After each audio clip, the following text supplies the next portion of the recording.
Hello, everyone. We are back from Silver City, New Mexico. I'm Dave Toll with Brad Soner. It was an awesome week of racing. Welcome to our LA studio.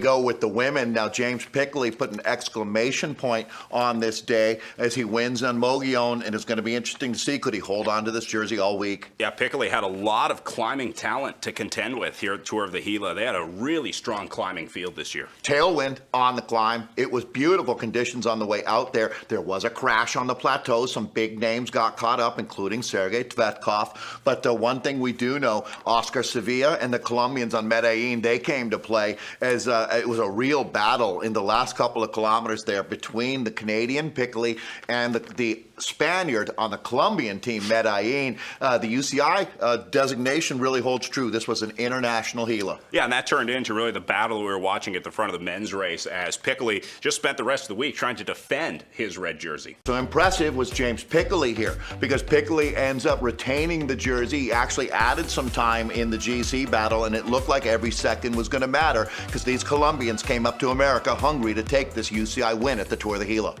So, hey, here we are in, I was going to say Silver City, but actually Tyrone, where the time trial starts and finishes. How happy were you with 34 minutes flat? Obviously staying in the jersey was the goal, but not bad at all. Oh, very happy. I mean, definitely defending the jersey was my number one goal.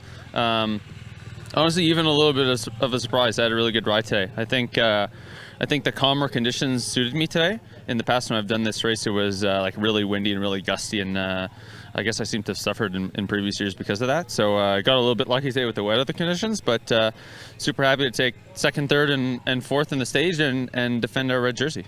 I think as we talk to James Piccoli here, our overall leader, he's not in the red because we just went through the podium presentation, but one thing's for sure, I've never seen better conditions here. It's interesting. There's been a real changing of the guard in American cycling, or you've seen it happen in front of your eyes. You're part of the new generation of riders, but there's not many guys here that raced here 10 years ago, are there, to tell you what the winds were like back then? I guess not. I mean, we've heard plenty of stories of guys getting blown off their bikes and having to deal with last-minute equipment changes and all sorts of things just because of the gusty winds out here. But today was pretty much as perfect as it's going to be for Tyrone time trial. How happy are you to see the guys that I'm assuming worked very hard for you yesterday, trying to protect that jersey on the inner loop is not easy. George Simpson and Adam Robert, two Elevate KHS teammates, on the podium today. That was outstanding. They've done so much work for me this week. I mean, George essentially won me the first stage with the pull he took over the Mesa, and both Adam and George were like crucial yesterday in defending the jersey, and so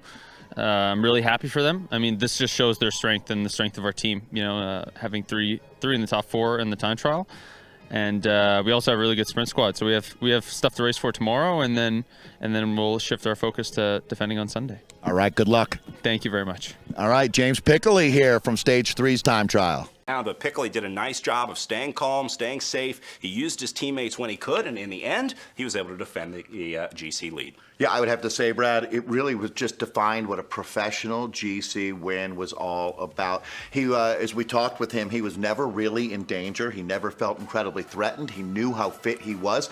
We had a really funny moment with a young lady who helped. Zaya is her name, who's from Silver City, and she told all the pro men, don't be afraid of the Colombians. And, James, we talked with him about that. He said all the team laughed, but that wasn't a joke. We came into this race knowing that they were the outlier. The Medellin team did not disappoint, but this was really a feather in the cap for Elevate KHS. These are the kind of wins that define your program. Yeah, whenever you hear climbing and altitude, the Colombians always seem to come to mind as a group that's going to do well on races like that. But Elevate KHS showed that they were ready. They were ready for the altitude. They were ready for the conditions at Gila, and ultimately, they walk away with a Tour of the Gila win. Well, they say is that James Piccoli, in the old days, probably would have gotten a crack at the Amgen Tour of California next week. I understand being a World Tour event, that's not going to happen. But certainly I'm excited to see what's next for James Piccoli, because we found the next big star. He's a Canadian, but that's North American cycling. Yeah, for me, Chloe Dygert-Owen coming back from the concussion, showing that she's back in full force. That makes the rest of this the rest of the season real exciting on the women's side. And then the Elevate KHS team, I think, deserves a little bit more credit than we've been giving them all year. year and even last year. This is a team riding like a World Tour unit, so props to Elevate KHS and James Piccoli. I want to thank